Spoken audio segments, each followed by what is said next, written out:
Welcome to this explainer. Okay, so have you ever been totally stopped dead in your tracks while browsing the web? You know the feeling. A digital door suddenly slams shut right in your face, and it asks you to just wait while it figures out if you actually belong there.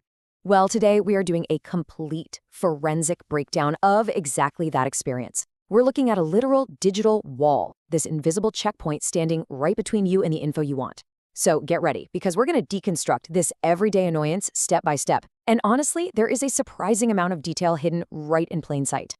Just a moment. It's a universally recognized, seemingly polite three-word phrase that just completely pauses our fast-paced digital lives. You click a link, you're expecting instant gratification, and instead, bam, you get this firm command.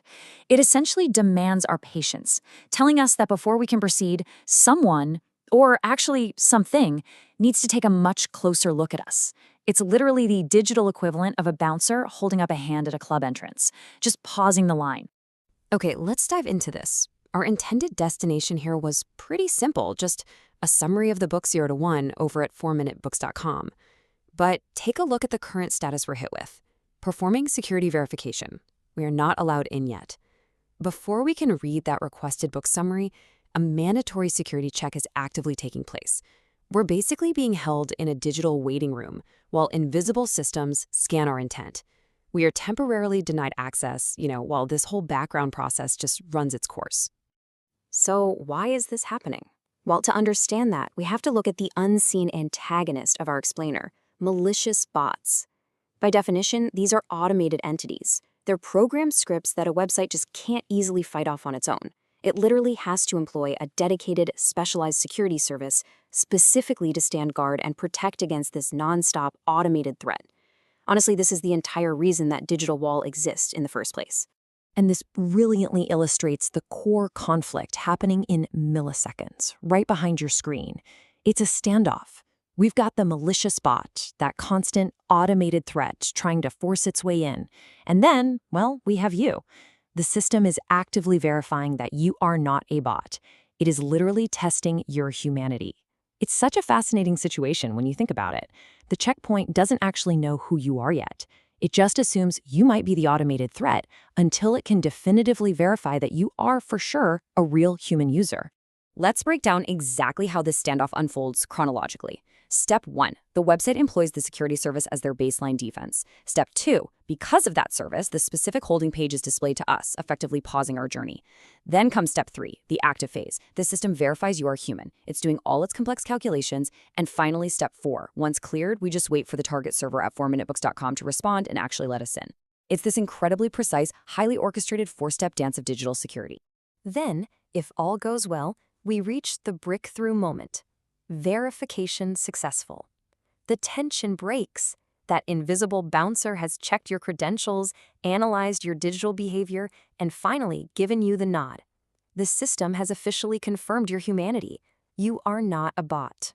And with this major hurdle finally cleared, the page can pivot from actively questioning you to actually seeking a response from the book summary you came to read. But wait, there is a bit of a catch. So the crucial point is that unlocking the gate isn't just about passing some hidden behavioral test. It is strictly conditional based on your browser settings. The system explicitly states that to continue, you absolutely must enable 2 very specific technical keys, JavaScript and cookies. If your browser refuses to offer these up, no way, the gate stays permanently locked.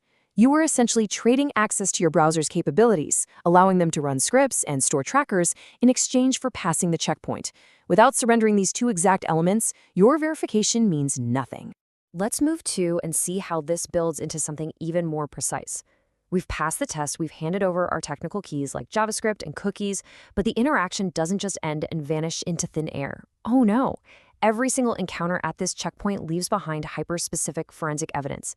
A completely unique digital fingerprint is minted just for you in that exact fraction of a second, forever recording that this specific verification took place. Now, what's really interesting about this slide is this exact string of characters right here, 9F98CE1C08764B. And no, this isn't just some random code I made up. This is the literal output provided from our source material. This was the exact identifier generated for this specific isolated interaction when trying to reach 4minutebooks.com. It's basically the digital receipt of your stop at the gate. This alphanumeric string is officially called a rahe ID.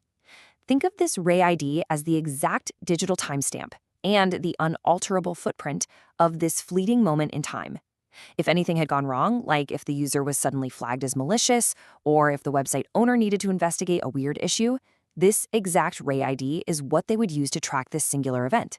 It perfectly isolates your specific just-a-moment experience from the literally billions of other verifications happening simultaneously across the internet. Finally, down at the very bottom of our checkpoint page, we find the signature of the creator, Performance and Security by Cloudflare Privacy. This is the final sign-off. It reveals the silent architect behind this entire digital wall. They are the third-party entity providing both the speed, the performance, and the heavy-duty security for the website. They're the ones demanding the JavaScript, they're actively testing your humanity, and they're issuing that unique rahe ID we just looked at. Which brings us to our final takeaway. We've seen the full anatomy of the checkpoint based directly on the text it presents to us. But I really want to leave you with this provocative thought. If our basic access to a simple book summary requires us to hand over JavaScript execution, accept tracking cookies, and undergo a behavioral verification test, what else are these invisible checkpoints quietly verifying about us? Next time you encounter one of these digital bouncers, remember the complex machinery working behind those simple words, just a moment. Thanks for joining me for this explainer. Stay curious, and I'll see you next time.